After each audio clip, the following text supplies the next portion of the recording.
name is Sage Elwell, and I'm the author of the book Religion and the Digital Arts. I'm also professor of religion and art and chair of the religion department at Texas Christian University. That's TCU in Fort Worth, Texas, where it's actually a bit chilly today.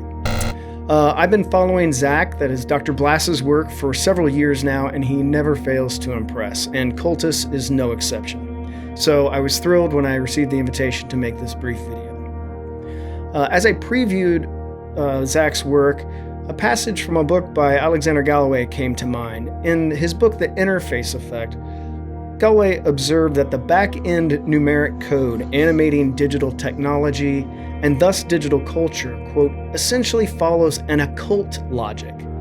They are hidden at exactly the moment when they express themselves. Now, what I think he meant, was that the binary ones and zeros that are the lifeblood of digital technology are, like the secret rituals of a religious order, a cult, hidden precisely in their manifestation. The numeric code vanishes behind the clickbait, the porn, the envy-inducing social media post. It vanishes in and by virtue of its own execution. And that execution is evermore in our digital culture in the service of our basest and therefore most powerful impulses: lust, fear, outrage, and the insatiable hunger for more. Zach's enthralling installation CULTUS sits at this nexus of raw human impulse and the occult logic of the digital designed to engorge it. Like the works of Mohsin Aliari and Saya Wofolk, CULTUS uses digital technology to engage and animate the mythic. Moreover, with Zach's piece, which is part of a larger collection of 3 works, Silicon Traces, Zach turns digital technology on itself and asks after the digital gods of our own devising. Humanity, we have always been fashioning the gods in our own image since we first took up the tools to do so. From Venus of Willendorf to Michelangelo's Sistine Chapel, imagining and imaging the divine has been the quintessential dimension of the human experience. An essential and influential aspect of this imagining and imaging has been the culture-defining technologies of the age. And with CULTUS, Zach gives us an installation that is both incantation and altar to our digital gods. We have Exposito, the god of surveillance erotics, the god of porn, voyeurism, exhibitionism, and all the myriad ways we submit ourselves to the panoptic digital system.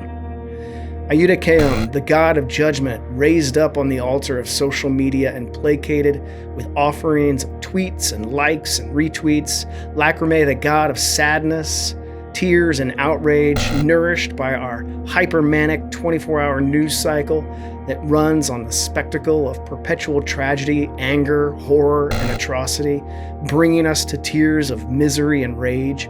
And finally, Eternus, the god of the eternal life, the god of AI, of consciousness uploaded, the god of the singularity, accessible only to the wealthiest, who, living on the loans collateralized by their untaxed billions, can buy the necessary cryonics, nootropics, and digital consciousness mapping. With CULTUS, Zach transforms the gallery space into a cathedral to our new and yet old gods. In her book, How We Became Post-Human, Catherine Hales traces the disembodiment of information from the cybernetics of the mid-20th century to AI of the 21st. One thing I love about Zach's work generally, and CULTUS in particular, is that he insists on the presence of the body, affect, and emotion, even while addressing our apparent disembodiment. Hales was right. We have abstracted information into an ontologically distinct category quite apart from its material substrate. And yet, so long as we, the producers and consumers of this information, remain embodied, we cannot and should not abandon all of the wonderful and weird features and quirks of our bodily existence, and this is precisely what CULTUS captures.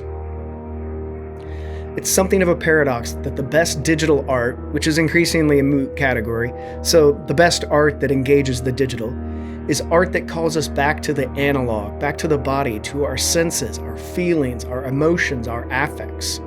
Cultus shows us the digital gods we serve, and yet with each, even Eternus, there is an essentially embodied feature: come, tears, rage, guilt, and even uploaded consciousness needs a platform, apart from the problematic nullity of wholly abstracted consciousness, which is nothing. In a way, this is the essence of Zach's installation as I see it.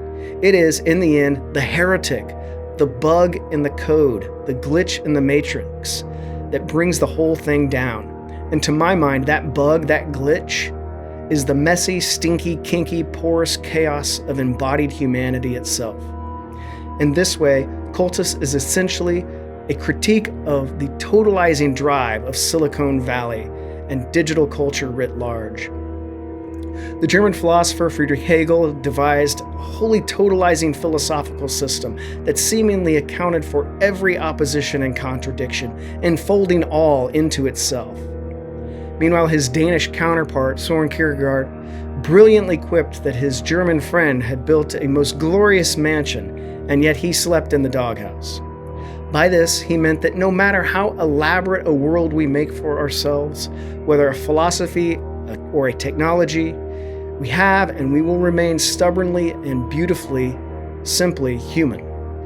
Cultus means worship in Latin, and Zach's piece points up the digital gods we have created, or were created for us, and who we willingly and unwillingly serve.